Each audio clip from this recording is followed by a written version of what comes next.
Hello everyone, welcome to study with us. और आज का जो वीडियो है वो है सेंट्रल काउंसिल ऑफ मिनिस्टर्स पर, यानी कि जिसे हिंदी में हम कहते हैं केंद्रीय मंत्री परिषद। केंद्रीय मंत्री परिषद के बारे में हम विस्तार से जानेंगे।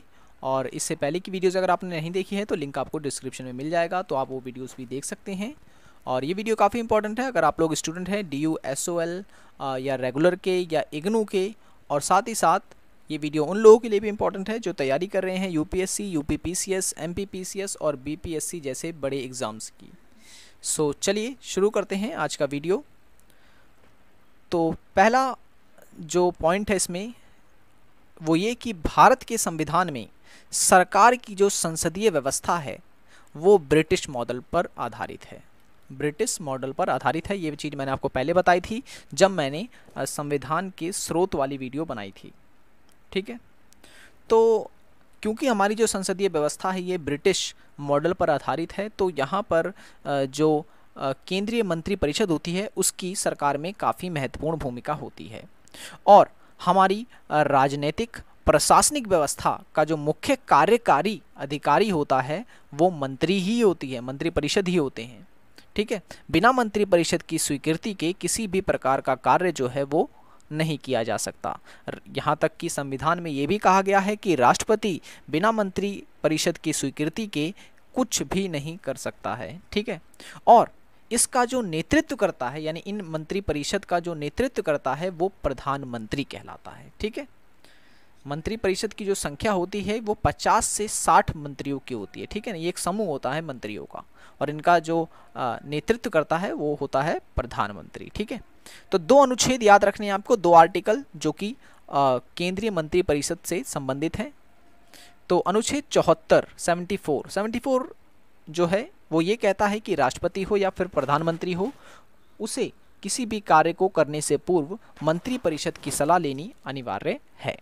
अनुच्छेद 75 यानी 75 ये कहता है कि मंत्रियों की नियुक्ति, कार्यकाल, उत्तरदायित्व, शपथ, वेतन और भत्ते से संबंधित है। यानी कि इस आर्टिकल में लिखा हुआ है कि मंत्री जो होंगे वो कितने समय के लिए रहेंगे, उनका क्या क्या कार्य होगा, उन्हें शपथ कौन दिलाएगा, उन्हें कितना वेतन दिया जाएगा इत्यादि। ठीक है, तो कई जो विशेष बातें हैं वो मैंने यहाँ पर पॉइंट वाइज लिख रखी हैं। ठीक है, तो चैनल को सब्सक्राइब नहीं किया तो जरूर कर ले, ताकि ऐसी वीडियोस जब भी हम डालें तब आपको ऐसी वीडियोस मिलते रहें। तो अब ये पॉइंट्स आप देख लें क्या क्या लिखे हुए मैंने यहाँ पर, कि मंत्रियों की नियुक्ति जो है वो राष्ट्रपति प्रधानमंत्री की सलाह पर करेगा।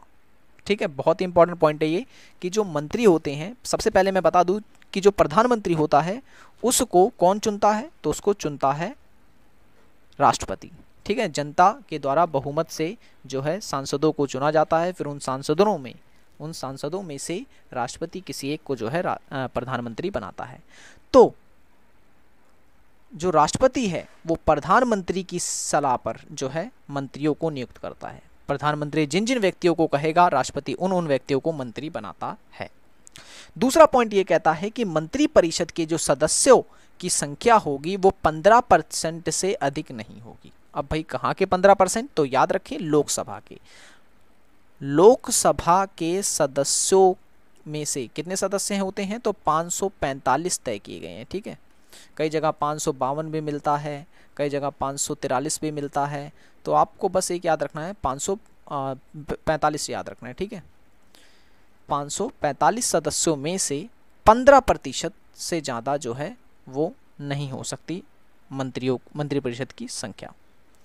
ठीक है, नेक्स्ट पॉइंट क्या कहता है कि संसद के किसी भी सदन का सदस्य मंत्री हो सकता है, तब चाहे वो लोकसभा का हो या फिर राज्यसभा का हो। ठीक है, नेक्स्ट है मंत्री राष्ट्रपति के प्रसाद पर्यंत तक पद पर धारण रहता है या पद पर रहता है।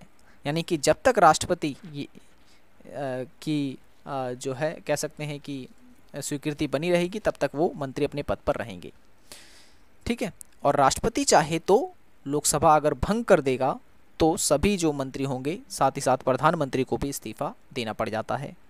नेक्स्ट है मंत्रियों को पद की शपथ जो है वो राष्ट्रपति ही दिलाता है। याद रखें, प्रधानमंत्री को शपथ कौन दिलाता है, तो राष्ट्रपति, और प्रधानमंत्रियों के साथ जो मंत्री होते हैं, अन्य मंत्री होते हैं, उनको भी जो शपथ है वो राष्ट्रपति दिलाता है। ठीक है, कौन कौन से मंत्री होते हैं ये मैं अभी आगे वीडियो में बताने वाला हूँ। नेक्स्ट है मंत्रियों के वेतन एवं भत्ते सांसद द्वारा निर्धारित किए जाते हैं। संसद द्वारा निर्धारित किए जाते हैं का मतलब यह है कि कितना वेतन दिया जाएगा, कितना काटा जाएगा, ये सब संसद तय करती है। नेक्स्ट, मंत्रिपरिषद लोकसभा के प्रति सामूहिक रूप से उत्तरदायी होते हैं। काफ़ी इंपॉर्टेंट क्वेश्चन है, एसएससी वगैरह के एग्जाम में पूछा गया है, यूपीपीसीएस के एग्जाम में ये पूछा गया है कि ये मंत्रिपरिषद जो होती है वो किस सदन के प्रति जो है उत्तरदायी होती है। तो याद रखें, लोकसभा के प्रति उत्तरदायी होती है। ठीक है, रिस्पॉन्सिबल होती है। ओके, तो ये पॉइंट्स आपको लिख लेने हैं कहीं पर ताकि आप ये याद रखें। ओके, अब बात करते हैं मंत्रिपरिषद की संरचना के बारे में। स्ट्रक्चर कैसा होता है, कौन कौन से मंत्री इसमें शामिल होते हैं, और साथ ही साथ वीडियो में मैं आपको बताने वाला हूं कि मंत्रिपरिषद और मंत्रिमंडल में क्या अंतर होता है। तो वीडियो को ध्यान से देखते रहें। तो कैबिनेट मंत्री की अगर हम बात करें तो यहाँ पर नोटबुक जो अपनी खोल ले ताकि आप इसे नोट डाउन करें जो जो पॉइंट्स मैं आपको बता रहा हूँ। कैबिनेट मंत्री के पास केंद्र सरकार के महत्वपूर्ण मंत्रालय होते हैं, जैसे कि होम मिनिस्ट्री यानी कि गृह मंत्रालय, डिफेंस मिनिस्ट्री यानी कि रक्षा मंत्रालय, और फाइनेंस मिनिस्ट्री यानी कि वित्त मंत्रालय, और फॉरेन मिनिस्ट्री यानी कि विदेश मंत्रालय। ये सारे जो मंत्री कहलाएंगे ये कैबिनेट मंत्री होते हैं। ठीक है, सबसे शक्तिशाली होते हैं कैबिनेट मंत्री, याद रखें। ठीक है, जैसे गृह मंत्री, रक्षा मंत्री और वित्त मंत्री, विदेश मंत्री, खाद्य मंत्री, ये सारे मंत्री जो होते हैं ये कैबिनेट के मंत्री कहलाते हैं और ये सबसे शक्तिशाली होते हैं। अगर हम बात करें राज्य मंत्री की, तो राज्य मंत्रियों को मंत्रालय का स्वतंत्र प्रभार दिया जाता है। इनका कार्य होता है कि कैबिनेट मंत्री की सलाह पर कार्य और सहयोग देना। जैसे कि मान लेते हैं वित्त मंत्रालय के पास अधिक कार्य है, ठीक है, तो वित्त मंत्रालय अपना कुछ कार्य राज्य मंत्रियों को सौंप देता है। ठीक है, तो हम कह सकते हैं कि एक प्रकार से ये सहयोग का कार्य करती है, सलाह वगैरह देने का कार्य करती है।